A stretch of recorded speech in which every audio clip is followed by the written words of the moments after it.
अब बच्चों जो नेक्स्ट टॉपिक लेकर आया हूँ वो है कैसे हम एक्टिव से पैसिव और पैसिव से एक्टिव करेंगे।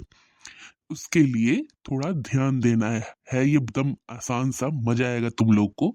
लेकिन कुछ एक चीजें जरूरी हैं उन्हें ध्यान दे दो। तो अब बताने जा रहे हैं वो टेंस जिनके सेंटेंस किसी भी तरह चेंज नहीं हो सकते हैं। चलो उसे लिख लो।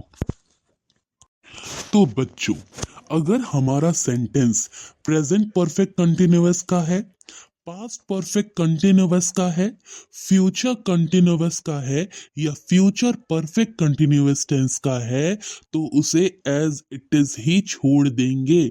उसका कन्वर्जन, उसका ट्रांसफॉर्मेशन नहीं हो सकता है। दूसरी जरूरी बात है बच्चों कि वो सेंटेंस जिसमें इंट्रांसिटिव वर्ब हो वो नहीं बदला जा सकता है। तुम लोग को इंट्रांसिटिव वर्ब याद है ना, वो वाले वर्ब जिसमें ऑब्जेक्ट नहीं होते। चलो एग्जाम्पल से समझाती हूँ। बेटा मेरा वाक्य है राम ईट्स, पर राम क्या खाता है ये नहीं लिखा है, तो ये हमारा सेंटेंस इंट्रांसिटिव वर्ब का हुआ क्योंकि इस वर्ब में ऑब्जेक्ट इसका नहीं है, राम खा रहा है। तो ये तो एक्शन हुआ खाना, और सब्जेक्ट कौन हो गया, राम। लेकिन इस सब एक्शन का जो असर है वो किस पर हो रहा है वो तो यहाँ मेंशन नहीं है ना, तो ऑब्जेक्ट इसका नहीं है। तो ऐसे वाक्यों को हम एक्टिव से पैसिव नहीं कर सकते। मैंने लिखा this sentence is without object so it is intransitive verb sentence. और जो ऐसे वाले सेंटेंस होते हैं उसको हम कन्वर्ट नहीं कर पाएंगे। बट देखो इस सेंटेंस को अब थोड़ा मॉडिफाई करते हैं। सेंटेंस है राम ईट्स पिज्जा। तो अब क्या है कि हमारा जो वर्ब है ईट्स उसको एक ऑब्जेक्ट मिल गया पिज्जा। तो अब चलो इसको बताता हूं कैसे कन्वर्ट करते। बहुत आसान है, 2 मिनट में समझ जाओगे। तो बेटा सब्जेक्ट है राम, वर्ब है ईट्स और ऑब्जेक्ट है पिज्जा। तो अब क्या करना है कि ऑब्जेक्ट को सब्जेक्ट की जगह रखेंगे और सब्जेक्ट को ऑब्जेक्ट की जगह। तो देखो क्या हो जाता है। अब चलो इसको पूरा समझाता हूं ये क्या हो रहा है।